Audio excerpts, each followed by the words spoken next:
FBI officers ये देखकर परेशान थे कि जिस जेल में किसी कैदी को खुला भी छोड़ दिया जाए वो फिर भी भाग नहीं सकता, वहाँ अथॉरिटीज की नाक के नीचे से 3 प्रिजनर्स आखिर कैसे भाग निकले। सबसे हैरानी की बात तो ये थी कि अगले 10 घंटों तक जेल अथॉरिटीज को कैसे उनके भागने की जर्रा बराबर भी भनक ना पड़ सकी।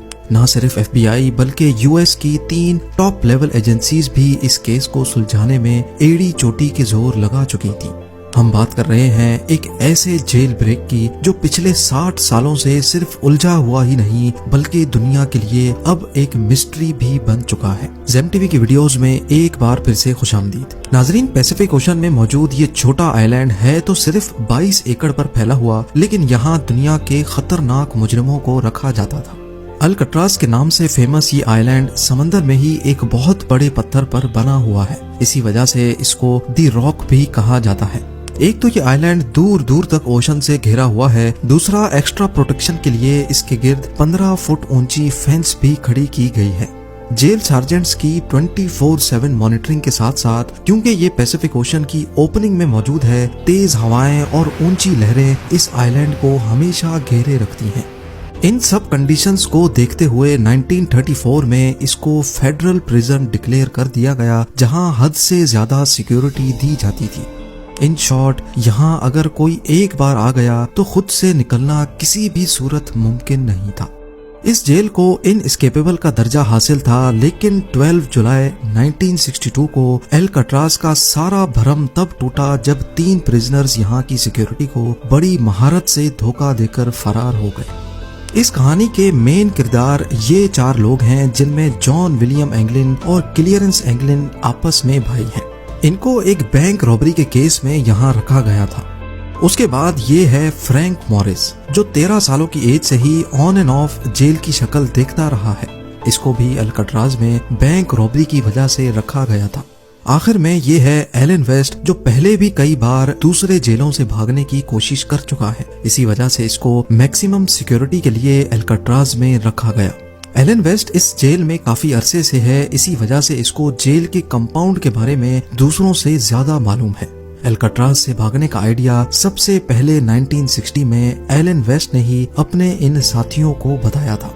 एलन ने जेल के ब्लॉक बी में एक लूप होल तलाश किया था, जहां से उनका भागना शायद किसी हद तक मुमकिन था। अब मसला ये है कि ये चारों लंच ब्रेक वगैरह में मिलते तो थे, लेकिन इनके सेल्स ब्लॉक बी में नहीं थे। ये चारों कोशिश में लगे रहे कि इनको ब्लॉक बी में शिफ्ट कर दिया जाए।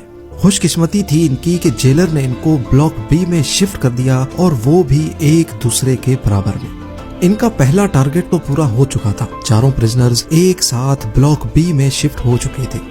अगले 2 सालों तक ये अपने अपने सेल्स के अंदर ही क्या खिचड़ी पकाते रहे, इसकी किसी को कानो कान खबर ना पड़ी। 12 जुलाई 1962 को रूटीन के मुताबिक सुबह के 7 बजे जेल स्टाफ तमाम प्रिजनर्स को उठाने के लिए निकले। असेंबली में काउंटिंग की गई तो इनमें 3 प्रिजनर्स मिसिंग थे। जब स्टाफ ने तमाम सेल्स को दोबारा से चेक किया तो ब्लॉक बी में एंगलिन ब्रदर समेत फ्रैंक मॉरिस को अपने ही बेड पर सोया हुआ पाया। उनको ये बात बिल्कुल भी नॉर्मल नहीं लगी और उन्होंने सेल के अंदर जाकर उनको उठाने की कोशिश की। इसी दौरान वो क्या देखते हैं कि तीनों सेल्स के बेड पे सिर्फ डमी हेड्स पड़े हुए थे। जी हाँ, वो तीनों भाग चुके थे और उन्होंने सोप, प्लास्टर और कंक्रीट के मिक्सचर से बना ये डमी हेड रख दिया था। इनमें से एक हाथ लगने की वजह से जमीन पर गिरकर टूट भी गया, जिसको इस फोटो में भी देखा जा सकता है।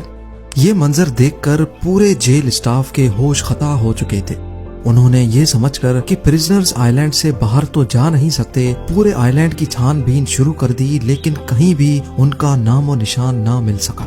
सबको एक ही चीज सताए जा रही थी कि इतनी हाई सिक्योरिटी में एक भी नहीं 3 प्रिजनर्स भागे तो भागे कैसे। याद रहे कि इन भागने वालों में एलन वेस्ट नहीं था, जिसका असल में ये सारा प्लान था। इन्वेस्टिगेशन टीम बुलवाई गई और FBI को भी रिपोर्ट किया गया। ये देखा गया कि तीनों अपने सेल की दीवार में लगे छोटे वेंट को तोड़कर बाहर निकले हैं। हैरानगी तो तब हुई जब दीवार की परली साइड पर 3 नहीं बल्कि 4 सेल्स के वेंट डैमेज थे। जी हाँ, ये चौथा वेंट एलन वेस्ट के सेल का था, जो किसी वजह से अपने वेंट से बाहर निकलने में नाकाम रहा था। एलन वेस्ट को अब अच्छी तरह मालूम पड़ चुका था कि उसके बचने का कोई चांस नहीं है। لہٰذا اس نے اسی بات میں اپنی بھلائی مانی کہ انویسٹیگیٹرز کو سارا پلان بتا دینا چاہیے۔ یہیں ایلن نے اعتراف کیا تھا کہ سارا پلان اصل میں اسی کا تھا۔ انہوں نے یہ ڈمی ہیڈز بنائے تھے اور اس میں لگے بال انہوں نے جیل کے اندر ہیئر کٹ کے دوران ہی چرائے تھے۔